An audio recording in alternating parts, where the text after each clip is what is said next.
सुप्रभात। मैं हूं जगेंद्र राणा। आज की हमारी आध्यात्मिक चर्चा का विषय है जन्म मरण से मुक्ति। जन्म मरण से मुक्ति।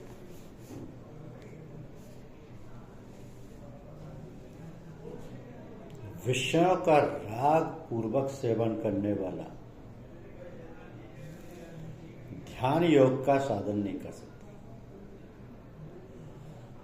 वह अगर विषयों का राग पूर्वक सेवन करेगा तो वृत्तियां बहिर्मुख होने से ध्यान में नहीं लगेगी और विषयों का चिंतन। सांसारिक वस्तु महत्वपूर्ण है, अपने को सुख दे रही है, आगे भी सुख देगी, अतः अपने पास बनी रहे, ऐसा जो भाव है उसका नाम राग। तात्पर्य यह है कि अंतःकरण में जो असत वस्तु का रंग चढ़ा हुआ है वो राग है। किसी असत वस्तु में राग रहते हुए कोई उसकी प्राप्ति में बाधा डालता है तो उसके प्रति द्वेष हो जाता है। ये नियम है कि संसार के किसी अंश में राग हो जाए तो दूसरे अंश में द्वेष हो जाता है। यदि अपने ही शरीर में राग हो जाए तो शरीर के अनुकूल वस्तु मात्र में राग हो जाता है और प्रतिकूल वस्तु मात्र में द्वेष हो जाता है। तो संसार से राग से भी संबंध जुड़ता है और द्वेष से भी संबंध जुड़ता है। इसलिए राग और द्वेष वाली बात का चिंतन अवश्य होता है। इसलिए इन दोनों का परित्याग करना। उस महात्मा को नित्य ही ध्यान योग के परायण रहना चाहिए, अर्थात ध्यान के सिवाय कोई दूसरा साधन न करे। ध्यान के समय तो ध्यान ही करे, ध्यान करे और व्यवहार के समय चलते फिरते, खाते पीते, काम धंधा करते समय भी ये ध्यान या ये भाव सदा बना रहे, क्योंकि एक परमात्मा के सिवाय संसार की स्वतंत्र सत्ता नहीं है। गुणों को लेकर अपने में जो एक विशेषता दिखती है उसे अहंकार कहते हैं। तो जबरदस्ती करके विशेषता से मनमानी करने का जो आग्रह होता है उसे बल कहते हैं। जमीन जायदाद आदि बाह्य चीजों की विशेषता को लेकर जो घमंड होता है उसे दर्प कहते हैं। तो भोग पदार्थ तथा अनुकूल परिस्थिति मिल जाए, इस इच्छा का नाम काम है। अपने स्वार्थ और अभिमान में ठेस लगने पर दूसरे का अनिष्ट करने के लिए जो ईर्ष्या पूर्ण वृत्ति पैदा होती है उसको क्रोध कहते हैं। तो भोग बुद्धि से, सुख आराम बुद्धि से जो चीजों का संग्रह हो जाता है उसे परिग्रह कहते हैं। तो ऐसा साधक अहंकार, बल, दर्प, काम, क्रोध और परिग्रह इन सबको त्याग देता है। अपने पास निर्वाह की जो वस्तुएं और कर्म करने के लिए जो शरीर, इंद्रियां आदि साधन हैं उनमें अपनापन ना हो। अपना शरीर, वस्तु आदि जो हमें प्रिय लगते हैं उनके बने रहने की इच्छा ना होना, ममता रहित या निर्ममता होना है। तो असत संसार के साथ संबंध रखने से ही अंतःकरण में अशांति और हलचल पैदा होती है। जड़ता से सर्वथा संबद्ध विच्छेद होने पर अशांति दूर हो जाती है। ममता रहित और शांत मनुष्य परमात्मा की प्राप्ति का अधिकारी बन जाता है। तो जब अंतःकरण में विनाशशील वस्तुओं का महत्व मिट जाता है तब अंतःकरण की अहंकार, घमंड आदि वृत्तियां शांत हो जाती हैं, इनका त्याग हो जाता है। और फिर अपने पास जो वस्तुएं हैं उनका भी त्याग हो जाता है। ममता ना रहने से सुख और भोग वृद्धि से वस्तुओं का संग्रह नहीं होता। जब सुख और भोग बुद्धि मिट जाती है तब अंतःकरण में स्वतः स्वाभाविक ही शांति आ जाती है।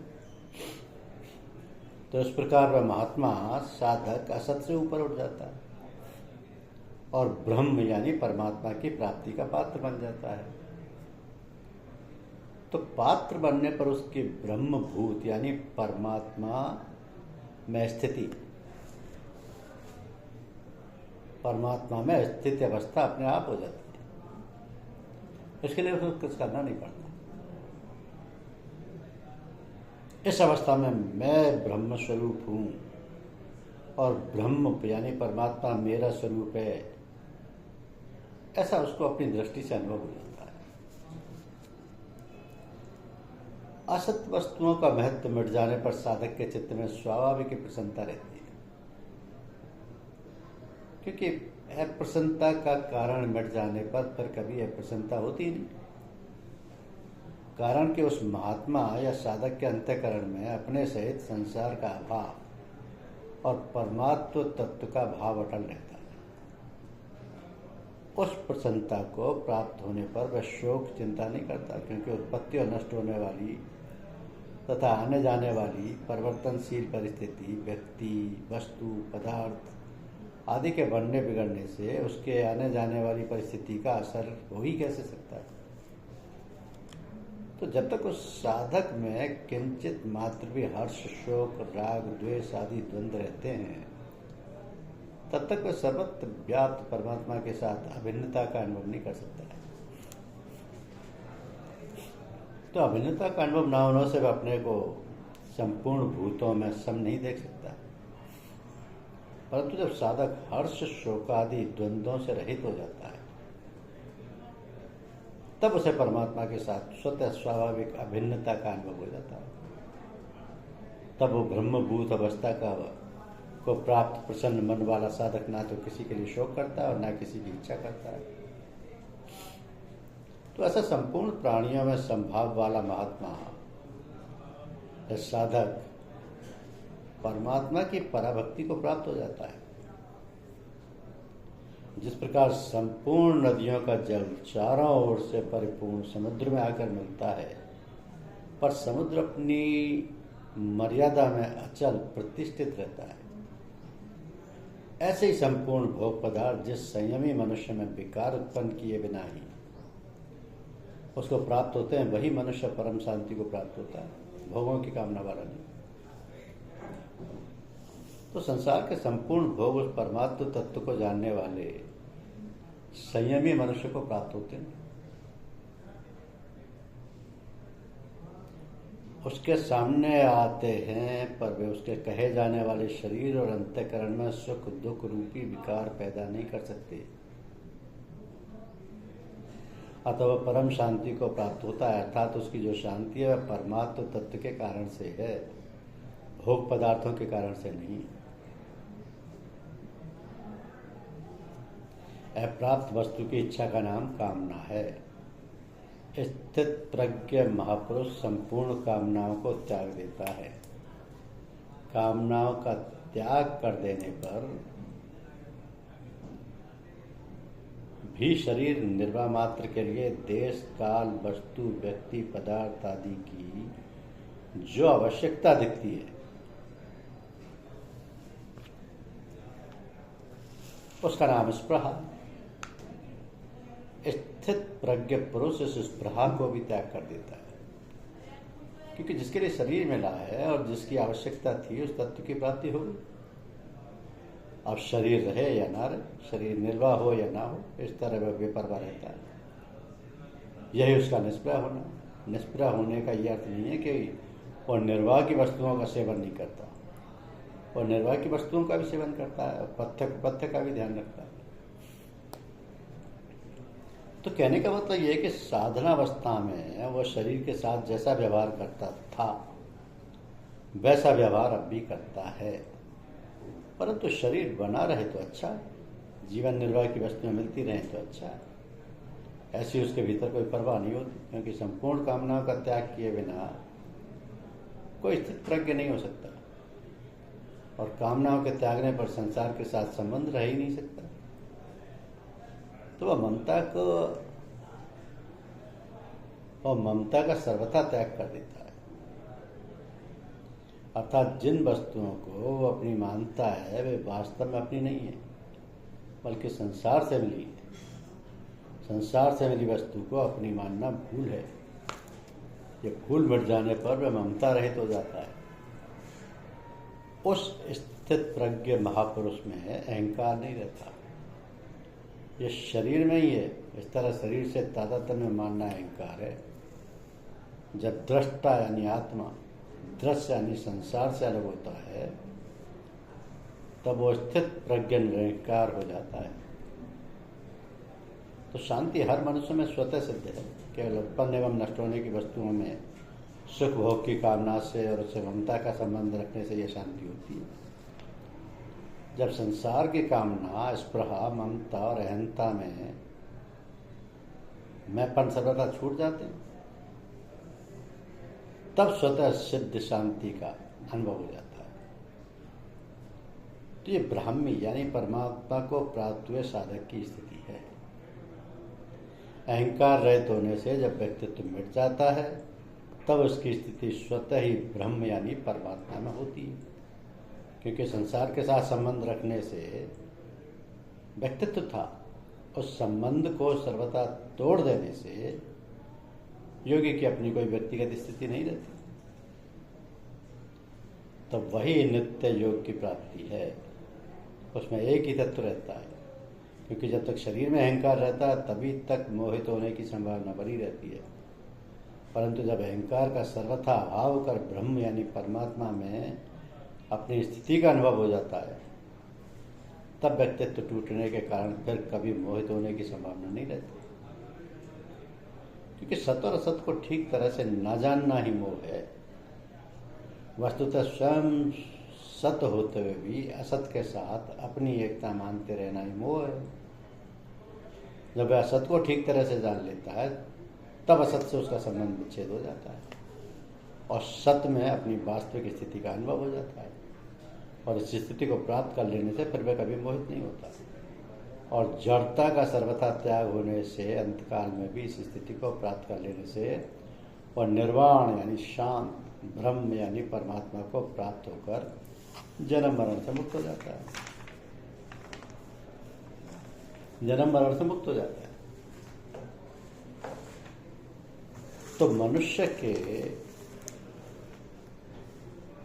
सूक्ष्म शरीर में दयाल काल मिश्रित लीला है, क्योंकि सूरत प्राण एवं मन के साथ मिली हुई है। सूक्ष्म शरीर में सुषुम्ना नाड़ी के अंदर शब्द एवं प्रकाश है।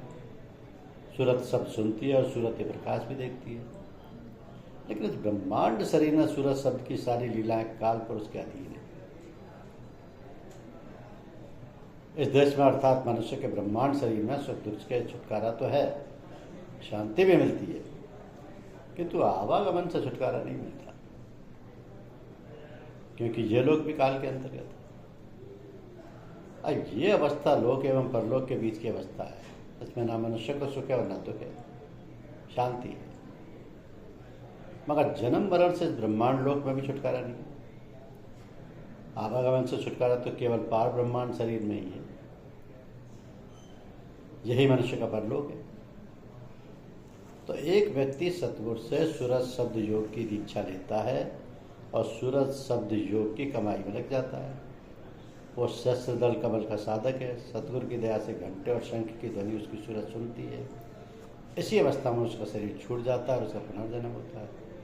तो वो दूसरे जन्म में 5 या 6 वर्ष की अवस्था से ही सहस्त्र दल की कमाई से शुरू करेगा और सतगुरु की दया से उसकी सूरत ऊपर के लोकों में चलती चली जाएगी। इसलिए सतगुरु की हिदायत है कि शांति के लोक से भी ऊपर चढ़ो। सूक्ष्म शरीर अथवा ब्रह्मांड शरीर को छोड़कर सतगुरु की दया से और सूरज शब्द योग की कमाई से पार ब्रह्मांड के ऊंचे लोक में चढ़ने से साधक को अभीष्ट गति प्राप्त होती है। तो जो ऊंची से ऊंची मंजिल है मनुष्य के पार ब्रह्मांड के मध्य में सतलोक है, जहाँ के अधिष्ठाता सतपुरुष है। साधक के सतलोक में पहुंचने पर आवागमन के चक्कर से छुटकारा मिलता है। यही मनुष्य का परमार्थ है, परलोक है। तो लोक और परलोक के दोनों मनुष्य की अपनी आंतरिक अवस्था है। लोक और परलोक एक दूसरे से बिल्कुल भिन्न नहीं है, बल्कि दोनों एक दूसरे के पूरक है। जिसका लोक बनता है उसका ही परलोक बनता है, जिसका लोक ही गलत है उसका परलोक क्या बनेगा। सतगुरु की दया से सफल लोक ही सफल परलोक की कुंजी है। धन्यवाद।